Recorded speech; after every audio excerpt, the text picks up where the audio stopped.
This is a quick demonstration of some of the things you can do in Excel. There's a handout you can download afterwards if you like also. So essentially Excel spreadsheets, it's kind of like graph paper, but every cell can be a little calculator. So your cursor, which is when you move your mouse around, like when it changes, right? When you're on your menus, it's an arrow. When you're hovering over a cell, it's a big cross. When you're over a row number to select a row, you're a arrow. When you're over a column, it's an arrow to select. When you're at the junction between two things, it's double-headed arrow for resize. So it's basically your cursor changes. So if you type something in a cell, when you hover over the border of the cell, you can move that cell. When you're on the dot of the corner, you can drag that down to copy the cell. Of course, the delete key in the keyboard will delete that. So the cursor changes, lets you know what mode you're in. With your move mode, the four-headed arrows to move a cell, or you're in copy mode, little plus sign right on the little dot, or if you're select mode, where you're across to select cell or cells, or an arrow to select columns or rows. So if you ever get stuck though, like if you double click on a cell, you might be thinking you're stuck because you can't do anything in your menus. It's just you're in edit mode of the cell. If you want to get out of that, just click away, or the escape key on the keyboard. If you ever think you're stuck and you can't get out, the escape key on the top left corner of your keyboard is an escape hatch. Now, if you make a mistake, Control-Z is undo. And some of you may know by the toolbar buttons is undo and redo. I prefer Control-Z because it's easier and it's pretty universal for most software. So it's Control-Z to undo, Control-Y to redo, basically to undo and undo. Right-click's also very useful in any software. If you want to hide a column, you can right-click on the column and choose Hide. And you see the alphabet goes A, B, D. Now unhide, you can do Control-Z, but after you save, you'd have to unhide by either selecting all with this button or Control-A, and then right-click unhide. Now if you only wanted to unhide one column, if you had a whole bunch of hidden columns, you can select one on either side, and then right-click unhide. So you can hide rows, hide columns. Now, the navigation skills are, most people use a mouse to click where they want to go to type, but you can also use the arrow keys on the keyboard, and I'll show you a few other really useful ones. So please type your first name in the first cell, A1. The intersection between the column and the row number is the cell's address. And the cell address shows up here in the name box. And type your last name in cell B1. Now, you type in, say, A3, Excel testing overlap, or whatever you want to type. When you notice the cell content doesn't fit the column, so if you type in cell B3, I type just the word hi, it overlaps that cell. The text is still there. You can see in the edit bar, it's still there. It's just hiding. It's just underneath. So you can either manually size that column to show the full data, or if you double click at that junction of the column, you can auto size. Now, if you have a whole bunch of data, you can select all. When you auto size one column, it'll auto size all columns. Same thing works with rows.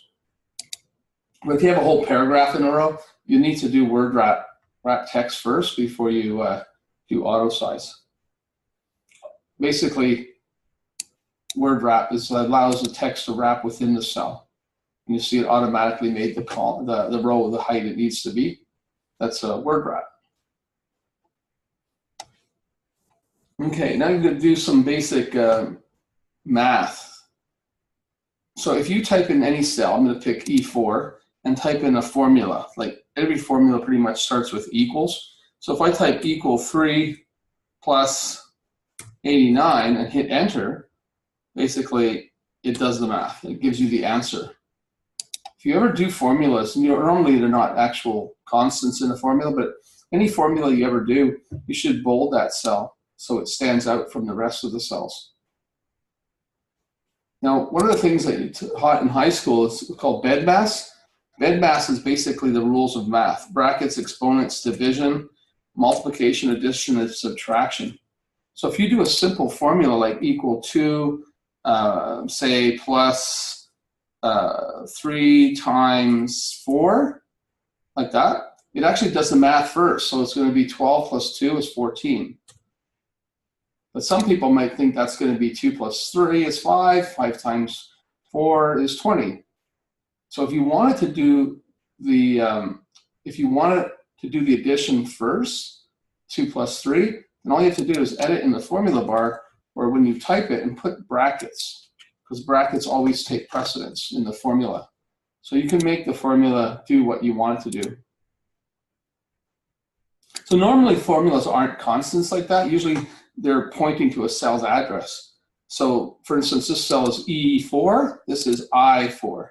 So I could type a formula equal, and I click on that cell, and it typed the address. So I want to say that cell plus that cell. So I just clicked on, I typed the plus symbol, and I just clicked on the other cell. So now my formula says equal E4 plus I4.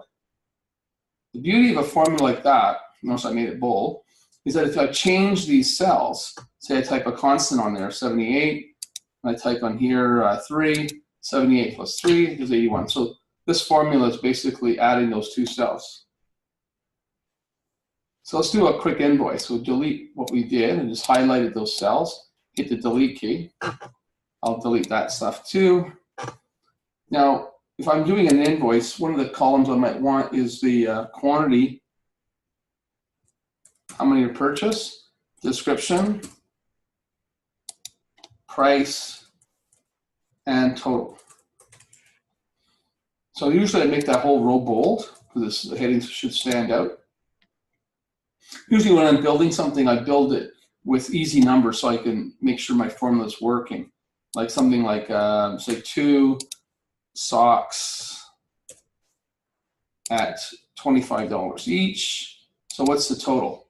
The total is this cell times this cell.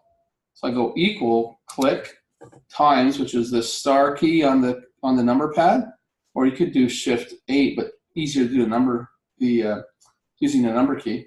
So that cell times this cell. When I hit the Enter key to finish my formula, I see the answer. I would bold that. So then I copy that down, and so as I put in other data,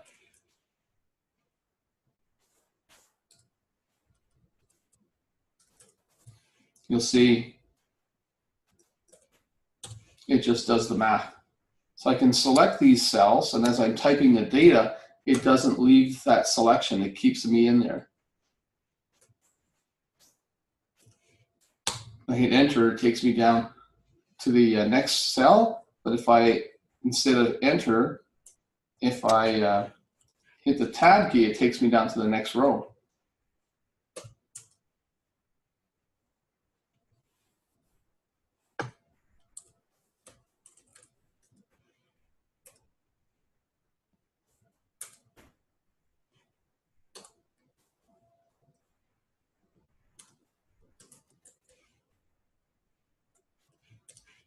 One of the problems when people do invoicing with Excel is you start doing things like multiplying by GST and all that, is you end up, Excel's too accurate. You need to learn about rounding numbers to the nearest 2 decimal places.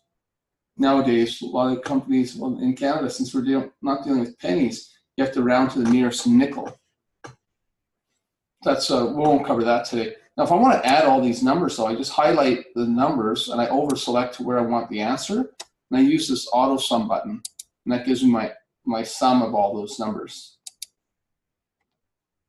And if I have a 7% GST, so I type 7% in this cell, then I can say I want the answer to be equal this cell times this cell, and that's the GST.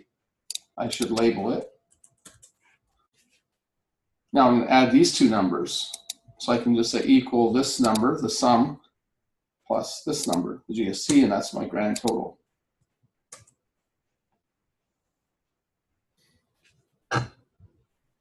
So there's formatting, you can highlight this data, and then there is under format as table, they have all sorts of options.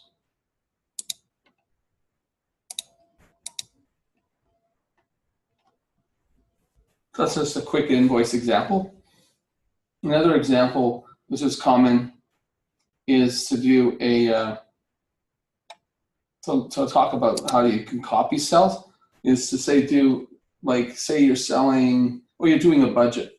Say gas, BC Tel, and hydro. So say those are your budget items, and you want to track how much you spent each, say each week. So I go week 1. I can copy that with a copy corner, and watch what it does. It gives me the cycles. It cycles the week. I'll do Control Z and show you that, whoops, escape key. Control Z to undo. If I type quarter, QTR1, it would cycle to 4 quarters. Watch, if I go to 4, so it goes quarter 4. If I go to 1 more, it starts cycling again. So Excel's pretty smart. It knows what standard things are. Like if you're doing Monday, what do you think it'll cycle? Right, Monday through Friday. If I get Jan, then it'll go the months of the year.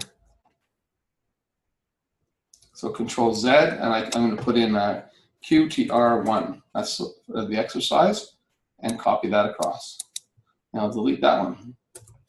So now to fill up the data sheet, I usually start with ones, because so when you're testing a spreadsheet, ones are easy to know that they're working. So I have all my ones in there. Now to do auto sums, like I did over this example, instead of doing them one at a time, you can do them all one shot. I just over select, not just vertically, but also horizontally. When I click auto sum, I get all my sums. They should be bold because they're formulas. They should stand out. Now I know 3 ones add to 3, and I know 4 ones add to 4, so I know my spreadsheet's working. So I'd highlight the data range and type in my actual numbers. Now if I hit the enter key, it goes down row by row, column by column. And if I hit the tab key instead, it goes row by row. So it depends on how you wish to do data entry, but by selecting the area first, it makes it a lot easier and safer so you don't accidentally type on top of your sums. Now, if I want to format this, I'd select the range and go format. Now, there's all sorts of formatting options. There's conditional formatting. Like if you want numbers that are really big to jump out at you, they're greater than, whatever value, you can make them jump out at you in red or whatever. And of course, format as table. I'll pick one of these. And this makes it look more professional. If I wanted to chart this, I wouldn't chart the sums, because the height of the bars can tell me that. I would chart just the, I don't need this label. I'll just chart this stuff. I want these labels, quarters, and these labels. So to chart, I go insert, and there's all these different chart buttons. Column charts, line charts, pie charts. You can't use a pie chart really for this example because you have these 2 series of information, the items and the quarters. It would look good maybe as a bar. I could do a stack bar, or no, sorry, column, and stack them so the height of the total the height of the column would tell me what the total is, like that one, stack 3D. So there you go for gas, BCTL, and hydro for the quarters. Now I don't like the way it did it. I can change rows to columns, columns to rows. You'll right click on my chart on the white area, and you get all the options of what you can do with your chart.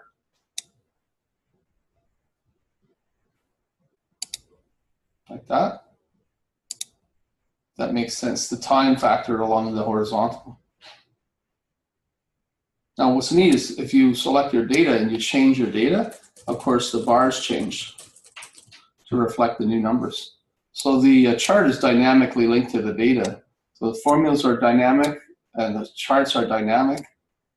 If you don't want the chart on the same sheet, you can right click and change the chart's location. You can say move it to a new sheet.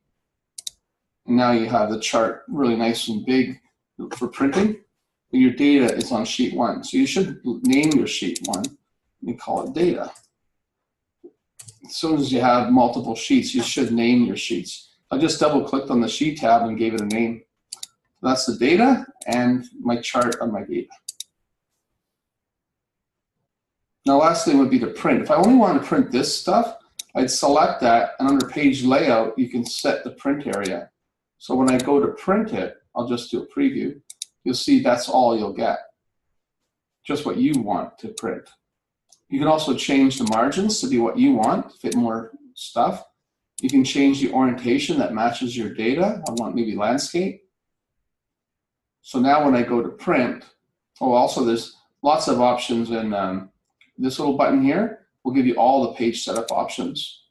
You might want to see grid lines. You might want that if you have a lot of data, you'd want to repeat that first row. So I just click there and say, I want to repeat this row. You can also control things like fit to page. So it'll scale the data to fit the page. If it was too much, it wouldn't fit on the page. You can also scale it in other ways. So that's basically a quick overview of what you can do in Excel. Navigation skills, like I mentioned, I would cover a bit more, and selection skills. So navigation skills, most people use the arrow key, up, down, left, right. But you can also use control, the arrows that will take you to the extremities. Now, if you hold down the shift key when you're selecting, how you can do click, shift, click. It extends your selection. I want to select all these rows, click, shift, click. But that also works with arrow keys. If I hold down shift and move with the arrow keys, it's selecting as I travel. So I can also do shift and control together. So I go shift, control, down arrow, right arrow to grab that region. So different ways of selecting, but that's very common. So hope you enjoyed the quick overview. Have a good day.